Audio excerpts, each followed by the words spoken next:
প্রাণজীব ভালোবাসা সামান্য স্পর্শ, বাংলা ভাষার উচ্চারণে আবিশ্বের কবিদের কবিতা, বৈদিক যুগ থেকে অধুনান্তিক সময় অবধি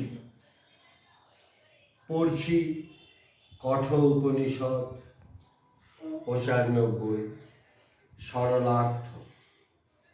একই অগ্নি যেমন জগতে প্রবিষ্ট থাকিয়া রূপে রূপে প্রতিরূপ হইয়াছে, সেই রূপ এক সর্বভূতের অন্তরাত্মা রূপে রূপে প্রতিরূপ হইয়াছেন এবং তাহাদের বাহিরেও আছেন।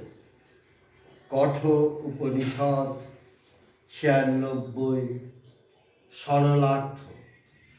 একমাত্র বায়ু যেমন জগতে প্রাণ রূপে প্রবিষ্ট হইয়া রূপে রূপে প্রতিরূপ হইয়াছে, সেই রূপ একমাত্র সর্বভূতের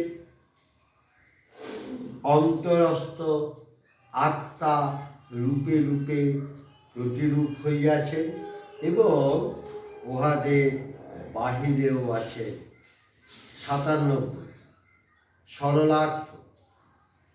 সমস্ত লোকের চক্ষুস্বরূপ এক সূর্য যেমন চক্ষুগ্রাহ্য বাহ্য অসুচি বস্তুর দোষে লিপ্ত হইয়া নিজে কোনো প্রকারে দূষিত হয় না, সেইরূপ এক আত্মা সর্বভূতের অন্তরে অবস্থিত থাকিয়াও লোক দুঃখে লিপ্ত বা সম্বন্ধ হয় না, অর্থাৎ জীবের দুঃখ পরমাত্মাকে ভোগ করিতে হয় না, কারণ তিনি নির্লিপ্ত ও স্বতন্ত্র স্বভাব।